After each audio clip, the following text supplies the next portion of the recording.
Hello everyone.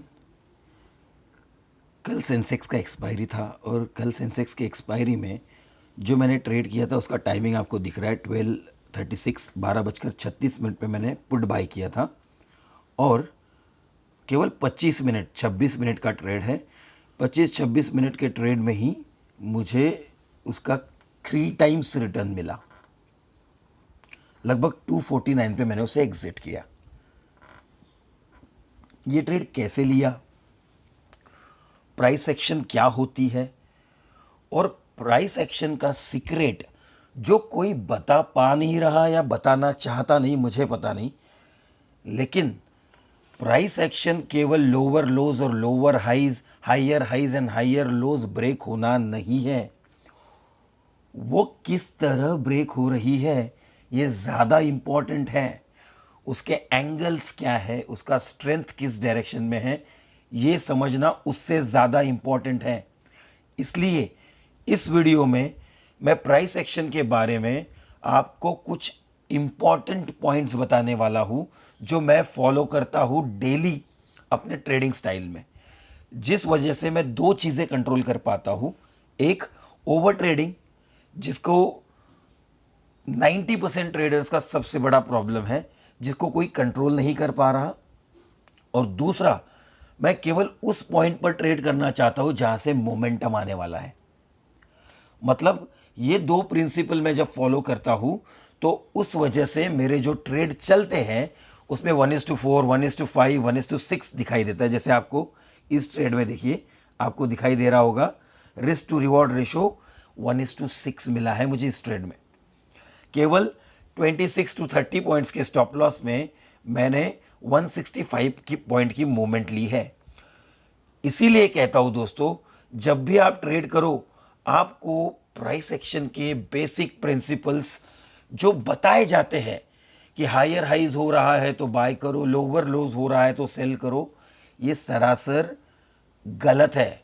वो किस तरह से ब्रेक होता है मैं आपको आज ड्राइंग के माध्यम से, चार्ट के माध्यम से प्राइस एक्शन के इंपॉर्टेंट प्रिंसिपल समझाने वाला हूं। तो वीडियो अंत तक देखिएगा। सबसे पहले हम कल अ, एक चार्ट देखते हैं, जिस चार्ट पर मैं आपको एक्सप्लेन करूंगा कि प्राइस एग्जैक्टली किस फॉर्मेट में मूवमेंट करती है। देखते हैं हम लोग। ये है एक सेंसेक्स का चार्ट और इसमें हम स्टडी करने वाले हैं प्राइस मूवमेंट का फॉर्मेट क्या है। ध्यान से देखिएगा दोस्तों।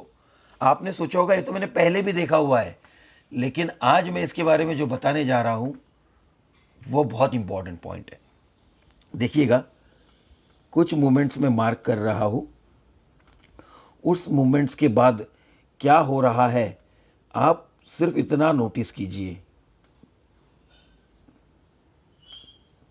देखिए, सिंपल, मैं केवल वो जगह मार्क कर रहा हूं जहां पे कंसोलिडेशन चल रहा है और ये 15 मिनट टाइम फ्रेम है।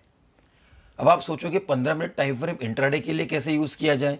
5 मिनट या 1 मिनट या 3 मिनट इज कंफर्टेबल, सही बात है, लेकिन 15 मिनट आपको डायरेक्शन के लिए हेल्प कर सके तो, और उसी डायरेक्शन में आप कहीं 15 मिनट के स्ट्रक्चर के कारण अच्छी जगह एंट्री ले पाए तो, और प्राइस एक्शन के प्रिंसिपल ठीक से समझ के उसको अप्लाई कर पाए तो, ये सबसे इंपॉर्टेंट पार्ट है जो मैं आपको यहां पर एक्सप्लेन करना चाहता हूं।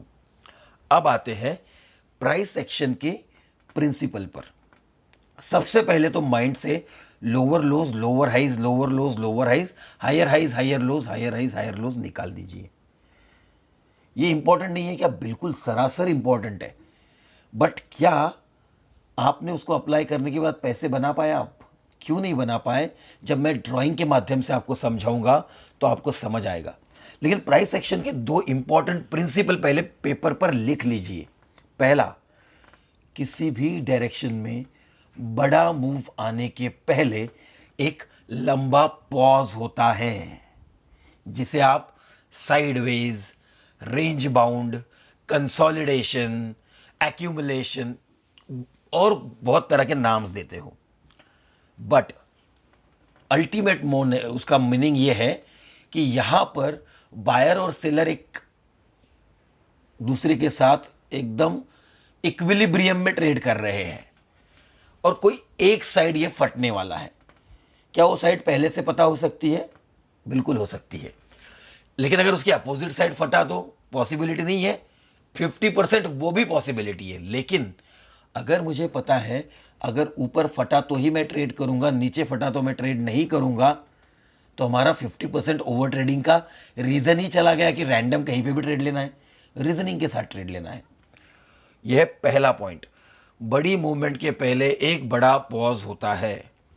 और दूसरा प्रिंसिपल ऑफ प्राइस एक्शन, ये प्रिंसिपल अगर आप भूल गए तो आप हमेशा लोअर लोज और लोअर हाइस के चक्कर में ही फंस जाओगे। मार्केट में दो तरह से मूवमेंट होती है, एक होती है स्ट्रेंथ से, एक होती है वीकनेस से। और हमेशा ध्यान में रखना प्राइस स्ट्रेंथ के ही डायरेक्शन में जाती है। हम कभी भी कंसेक्यूटिव 2 मूव्स को कंपेयर ही नहीं करते, इसलिए हम over trading, FOMO trading, regret trading का शिकार होते हैं। अब यहां पर क्या हो रहा है देखिए, प्राइस ने पहले एक जंप लिया, अब वो जंप के बाद एक कंसोलिडेशन फेज में आया। अगर अब ये प्राइस नीचे की तरफ ब्रेक करता है तो मैं ट्रेड नहीं करूंगा। ये मेरा प्रिंसिपल है। क्यों? क्योंकि जिस डायरेक्शन में स्ट्रेंथ है उसके बाद जो वीकनेस आता है, ये वीकनेस का ब्रेक मुझे केवल पहले के स्ट्रेंथ के डायरेक्शन में ही चाहिए। तो फिर सर अगर सेलिंग के डायरेक्शन में आ गया तो आप तो मूवमेंट मिस कर दोगे।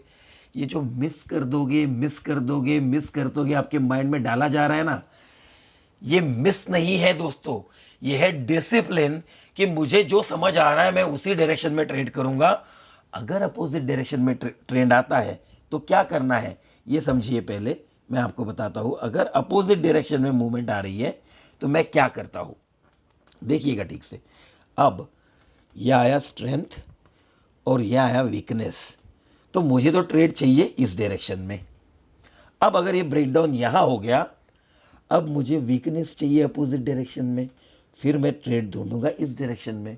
और क्या आपने देखा है प्राइस ऐसे ऐसे ऐसे ऐसे जमीन को छू रही है? रेयरली, जिस दिन न्यूज़ होगा उस दिन होगा, बट अदरवाइज अगर आप एक अच्छे ड्राइंग बना सकते हो आपके प्राइस एक्शन का, और आपको बोला जाए कि जब भी कोई चीज़ ट्रेंडिंग होती है वो कैसे दिखाई देती है, आप क्या मुझे ड्रॉ करके बता सकते हो? तो आपका ड्राइंग कैसे होगा देखिए, ध्यान से समझिएगा। आपका ड्राइंग होगा,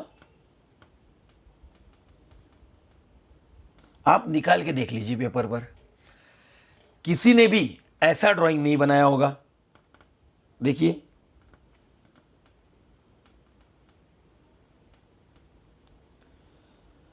क्या ऐसा ट्रेंडिंग आ सकता है? थोड़ा दिमाग लगाइए दोस्तों, मैंने क्या अलग किया। अब मैं ले चलता हूं आपको एक ब्लैंक पेपर पे और मैं क्या सिस्टम फॉलो करता हूं वो आपको बताता हूं। देखिए, सिंपल सा मैकेनिज्म है। मेरा प्रिंसिपल है कि प्राइस हमेशा, लिख कर रखिए, 90% ऑफ द टाइम्स प्राइस केवल स्ट्रेंथ के डायरेक्शन में जाती है। Believe me, 90% of the times price moves in the direction of the strength. अगर ये स्टेटमेंट मैं बोल रहा हूं और आपको भी सही लग रहा है तो पहला काम आपका यह है कि स्ट्रेंथ आने दो। एक स्ट्रेंथ मिस कर देंगे, स्ट्रेंथ को आने तो दो। अब आ गई मान लो एक स्ट्रेंथ, ये आ गई स्ट्रेंथ। अब क्या, अब अगर अपोजिट डायरेक्शन भी स्ट्रेंथ आए तो ये स्ट्रॉन्ग रेजिस्टेंस बन जाएगा, ये स्ट्रॉन्ग सपोर्ट बन जाएगा, और प्राइस आपको दिन भर यही करते हुए दिखाई देगी, जिसे आप कहते हो रेंज बाउंड। लेकिन अगर ऐसे ना हुआ और इंस्टेड स्ट्रेंथ आने के बाद प्राइस वीकनेस दिखाने लगे, अब मैं क्या करता हूं, इस 15 मिनट के टाइम फ्रेम को स्विच करता हूं 1 मिनट पर, और अब मुझे क्लियर है मुझे सिर्फ बाइंग डायरेक्शन की स्ट्रेंथ पर ट्रेड करना है। और जैसे ही बाइंग डायरेक्शन में मुझे यूजुअल मूवमेंट से स्ट्रेंथ के मूवमेंट्स दिखाई देने लगते हैं, मैं उस डायरेक्शन में ट्रेड करता हूं।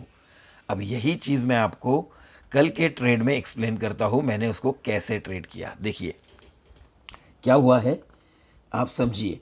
यहां आया था पहले स्ट्रेंथ, आप सेंसेक्स के चार्ट पर जाकर देख सकते हो, ये ऑप्शन का चार्ट है, और ये पढ़ने लगा वीक। ये हो गया 15 मिनट टाइम फ्रेम पर। जब ये ऐसे वीकनेस दिखाई दिया तो मैंने इसको स्विच किया 1 मिनट टाइम फ्रेम पर, और अब आप जाइए चार्ट पर और देखिए कि क्या हो रहा है और आपको क्या दिखाई देगा मैं आपको बताता हूँ, क्योंकि अब आप उसको स्ट्रेंथ एंड वीकनेस के पॉइंट ऑफ व्यू से देखोगे तो उस चार्ट पर आपको क्या दिखाई देगा। आपको दिखाई देगा कि प्राइस तीनों एक्सचेंज में ज़ोर से गिरी, इसके बाद मिड कैप में ये सिलसिला शुरू हुआ, ठीक है, मिड कैप में ये हुआ, लेकिन सेंसेक्स में क्या हुआ, जब प्राइस गिर रही थी इसके बाद प्राइस स्लोली स्लोली ऊपर जाने लगी। अब मैंने दो चीज़ें आइडेंटिफाई कर ली कि सेलिंग डायरेक्शन में अफलातून स्ट्रेंथ है और बाइंग डायरेक्शन में वीकनेस है। वैसे ही मैंने 5 मिनट और 1 मिनट पे स्विच किया और मुझे ये दिखाई दिया। मैंने यहाँ ट्रेड किया, यहाँ स्टॉप लॉस लगाया, 30 पॉइंट्स का स्टॉप लॉस था, आपने देख लिया है अभी, और ये वन साइड मूव करते हुए मुझे लगभग 165 पॉइंट्स का मूवमेंट दिया। आप बताइए, क्या मैंने कोई भी रॉकेट साइंस अप्लाई किया? क्या मेरा पूरा ध्यान लोअर लोज लोअर हाइस पर था? और सरप्राइजिंग फैक्ट आपके लिए यह है कि बिटकॉइन का चार्ट इस प्रिंसिपल को अपने इंडेक्स से भी बेहतरीन फॉलो करता है, क्योंकि बिटकॉइन में लिक्विडिटी अपने पूरे मार्केट के 10 टाइम्स है। 1 2 वो मल्टीपल टाइम जोन्स में ट्रेड करता है। 3 जब भी कोई बड़ा मार्केट ओपन होता है तो उसमें 3-3 हजार 4-4 हजार पॉइंट के मूवमेंट आते हैं। यही मैं आपको कल के वीडियो में समझाने जा रहा था, लेकिन लोगों को तो वही वीडियोस देखने हैं जहां पर ये इतना प्रॉफिट कमाया, 10 पॉइंट स्कैल्पिंग, 15 पॉइंट स्कैल्पिंग। दोस्तों 10 पॉइंट 15 पॉइंट स्कैल्पिंग करने वाला 4 ट्रेड में तो कमा लेता है, एक ट्रेड में लॉस लेने की हिम्मत नहीं होती, क्योंकि उसको तो 100% एक्यूरेसी चाहिए होती है। उस एक ट्रेड में जिसमें वो लॉस लेने की हिम्मत नहीं करता है, वो अकेला 30-40 पॉइंट 50 पॉइंट लेकर जाता है। जो उसने 10-10 पॉइंट जमा किए हैं वो सारे एक ही ट्रेड में बर्बाद हो जाते हैं। उसी जगह मेरे जैसा ट्रेडर क्या कर रहा है, 165 पॉइंट्स का मैंने ये ट्रेड में प्रॉफिट लिया। अगर 30 पॉइंट्स के इसके बाद 5 भी स्टॉप लॉस हिट हो जाए तब भी मेरा कैपिटल वाइप आउट नहीं होगा। हर बार राइट आने के लिए ट्रेड करोगे तो डर डर कर आपका रिस्क रिवॉर्ड इतना वल्नरेबल हो जाएगा कि छोटे छोटे प्रॉफिट और बड़े बड़े लॉसेस दिखाई देंगे। लेकिन लॉस लेने के लिए तैयार हो जाओगे छोटा सा और राइट प्रिंसिपल पे ट्रेड करके। आप खुद सोचो, अगर आप ऐसा लोअर लोज और लोअर हाइस ट्रेड कर रहे हो और आप बोलते हो सर मैंने तो प्रिंसिपल बराबर फॉलो किया, भाई साहब ये स्ट्रेंथ है, ये स्ट्रेंथ है, क्या ये स्ट्रेंथ है? और आपका यहां तक आ गया प्राइस, अगर आपने इसके हाई पर ट्रेड किया है तो यहां पर आपने 100 में खरीदा होगा तो यहां पर ये 98 होगा, क्योंकि यहां से यहां तक जाने में 3 घंटे का टाइम डीके हो चुका होगा। बट इसी जगह पर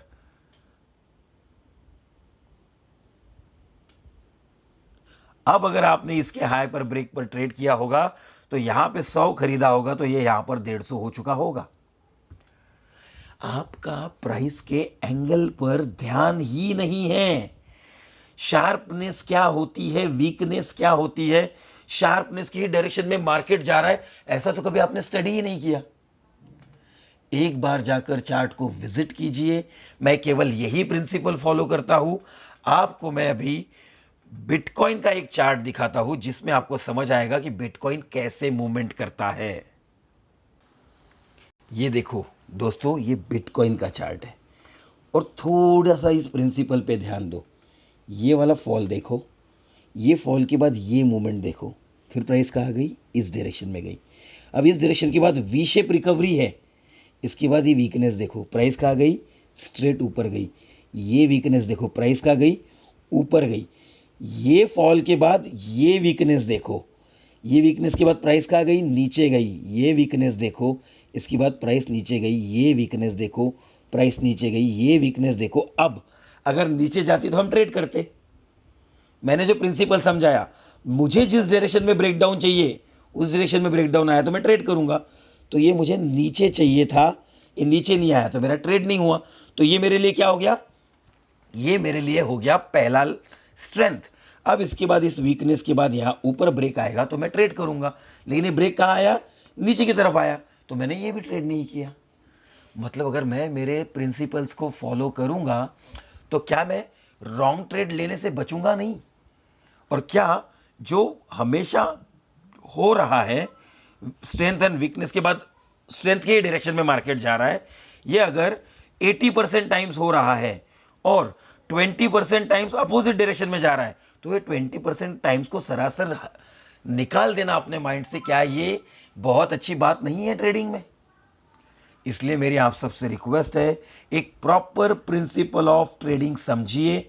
और ये जो ट्रेड मैंने लिया है, ऐसा ट्रेड लेना कोई बड़ी बात नहीं है, मैंने कोई जादू नहीं किया है, मैंने केवल अपने आप को ये समझाया है, देखिए ये जो मूव हुआ है ये मुझसे मिस नहीं हुआ, ये फिर से मेरे लिए एक अपॉर्चुनिटी क्रिएट करने के लिए आया है।